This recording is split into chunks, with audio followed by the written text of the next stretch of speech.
Hi guys, I'm back again. So this is vocal building number 7 and today is August 4th, 2022. I know there was some skips and some days. Again, you know, in my earlier video I mentioned I've been having, if I did, I'm not sure if I did, but if not, I'll repeat it now. I've been having bad internet connections. You know, there's been a storm the past couple days, so it's been very hard. Plus, storms lead to you having irritation in your throat. So I'm currently sipping on some green tea decaffeinated with honey and lemon.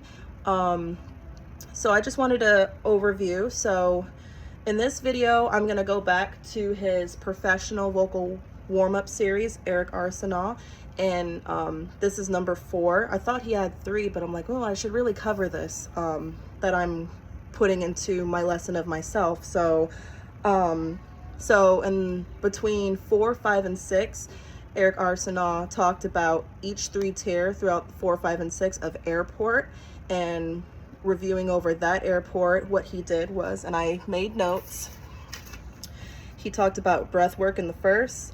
Number 2, he talked about reflexive responses. In number 3, in the 6th video, he talked about conscious elements. And with breath work involves engaging inhale, exhale, lengthening the spine, releasing that throat tightness there, restoring your space. Reflexive responses, engaging and actually protruding out your sound by the straw method that he mentioned. And my straw is, I have 2 over here. This, where you create slightly barriers, and with that you incorporated sauveté, which is semi-occluded vocal training exercises. Made sure I said that right. It's quite a bit of a long phrase, but sauveté includes allowing your sound to project with a barrier to help build resistance in some way, and the straw is very great for that. So our lip rolls, I've been doing lip rolls. Even yesterday when I had to take a break because I've been sick, I did lips at least a little bit if I can, but not just completely nothing, to make sure my voice was still engaging and being put to work each and every day. But especially yesterday, and I had rested most of the day. Lip rolls, the straw, and then auto responses, engaging in that, your abs, chest, back muscles, to train those to reflexively support your singing. So as you breathe,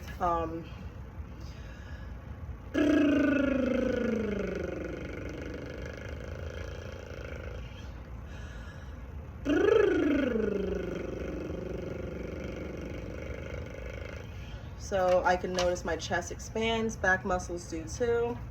And I'll be turned around, but I'll use this if I can.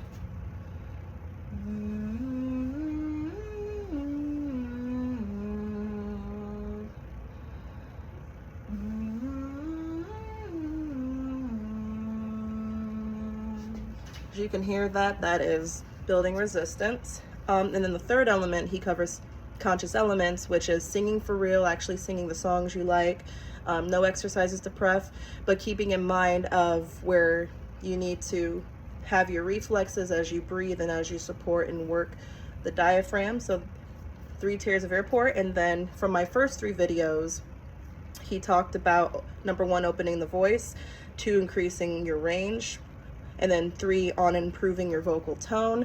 And so this is number 4, which is strengthening the voice. I had to make sure it wasn't a repetition of the 3-tier airport series that he talked about, but let's get right into it, and I will try to make this video as short as possible.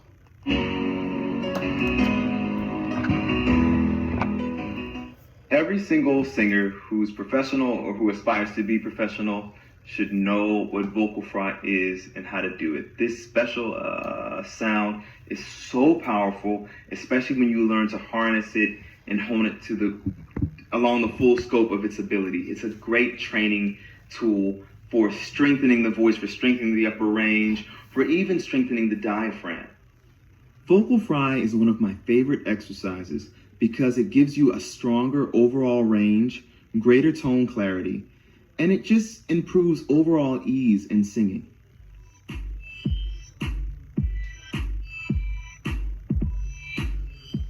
All right, my favorite exercise, if I only have time to do one vocal exercise, is probably this one. I love it because for low heavy voice types like myself, it helps to take that weight off. If you're a a bass baritone or a baritone, I'm a bass baritone by nature, then you know our voices are so heavy you can feel like the high notes are like practically on the moon, as far as the weight that we can feel. It's amazing how this little sound, this crackly little sound, this That's vocal fry. can work wonders in taking weight off of a heavy voice Don't do too and allowing harsh. our voices to feel like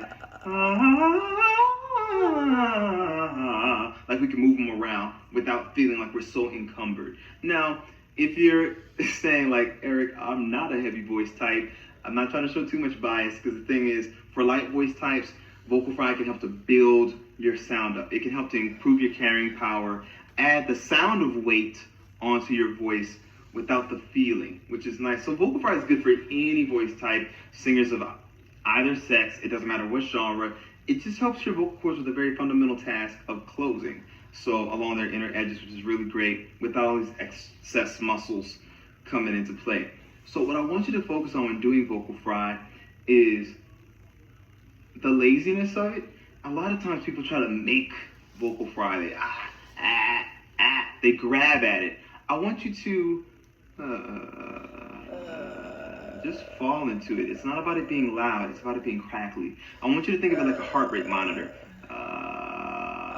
Those crackles are life. If it flatlines, then you killed it. We need. Pardon me. I'm gonna stretch out my left side. Just make the sound. Chiropractic It should work. feel. Remember this as well. The sound is harsh, but the feeling is not. In fact, the feeling is like feather light. At least what we're working it now. And there are many ways you can work vocal fry, and on airapproach.com. Cheap plug. There are other ways. Some ways are a little more strenuous to certain muscles, not to throw. But anyway, but for now, for the way we're using vocal fry now, to release vocal weight and to gently build the muscle strength, the touch is feather light. Shoulders are completely relaxed, neck is completely relaxed, jaw is completely relaxed. There's not a whole lot going on here. I want you to play around with going from head voice into vocal fry. Just kind of sigh into it. Like head voice into a vocal fry chest voice.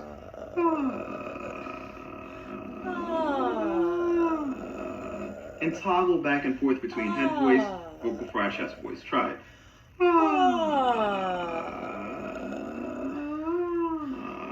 This is teaching your voice to release. And you'll notice the difference. Do this for like 2-3 minutes and then sing something again and watch how much lighter it feels. Now, is usually easier for people in the beginning, and it's definitely more audible, so it's easier with the mic set up and stuff for you to hear. But what I prefer really is if you do an M. Excuse me.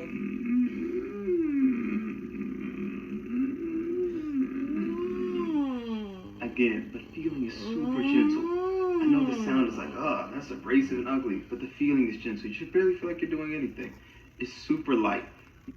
I just want to pause real quick. So like he said, if you feel so weird, and you're probably looking at me like, God, I can't look at her.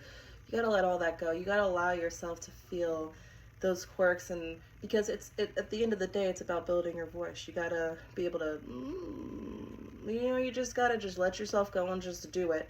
Because when that incorporates with singing freely, and if you're kind of having all these thoughts about, oh my God, how my voice sounds, and you're not going to deliver the best performance when you eventually sing. So it's very important.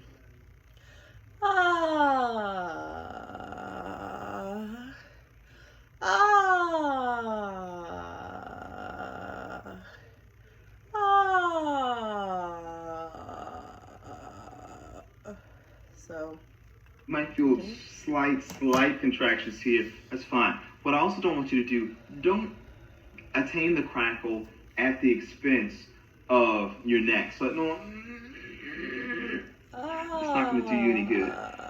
So you get a crackly sound, but you get strong neck muscles in here. That's not what you want.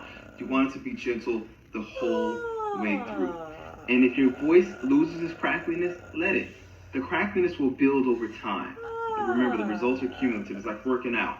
You don't immediately go to lifting, 300-pound but I don't know what an appropriate weight is. Whatever, you know what I'm saying. You don't immediately go to like the heaviest weight of that experienced bodybuilder over there. You start small and you work your way up week by week, you know? Same thing with this. You don't have to fry throughout your whole range. Just fry throughout the part that feels comfortable to fry in. Sometimes I and gotta that stretch comfortable my fry place will grow with time. You just have to give it time.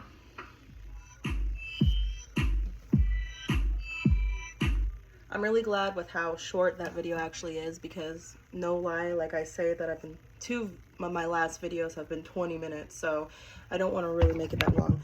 So as he was saying, it takes time. You can't rush through these exercises. You got to allow to feel your body, acknowledge and engage in your breath, your muscles, so you have a better understanding on what your body and what your voice are doing. Especially, and then acknowledge if you end up getting tight. Like sometimes I end up getting very tight up here, around here, and like it's very hard, and I don't know why. I'm in the process of coordinating still. I'm still at the early stages of my journey, and I'm very sorry. And I should get some water and be drinking water. Shame on me. So it's very important that you take your time through these exercises, like he said. And I don't know if you noticed, but through the video, I was kind of reviewing the way the body is supposed to move when breathing naturally. So there could be a slight lift in the shoulders, but everything is supposed to be natural. I'm not filling up too much. And I showed my back as well. And also I participated in doing the vocal fry exercises. So let me know how it goes. Don't forget to subscribe to my channel for more content. I will be releasing videos to where actually the other day, instead of doing a video similar to this type of content, I did straw exercises. I've been doing lip rolls, and then I have a song that the whole entire time I blew through the straw. So I will be doing more of that, kind of giving you an example of me actually doing that, so you're like, oh, I don't really see her, you know. So I will be putting more of that out, but subscribe to my channel, you get more content of that. So if you really want to put in the work and are interested in how I do my videos and what I'm actually doing on my journey, subscribe, and you will get everything that hopefully you're looking for. I try to create videos for the public, for everybody, but again, what's the point of making videos for everybody if you're actually not engaging and applying yourself? So I keep those separate people that subscribe, and then the people that are just general public, oh, I'll just skim and maybe watch just for notes or just because. So, well, that wraps it up today, folks. Thanks again for tuning in, and till next time, bye-bye.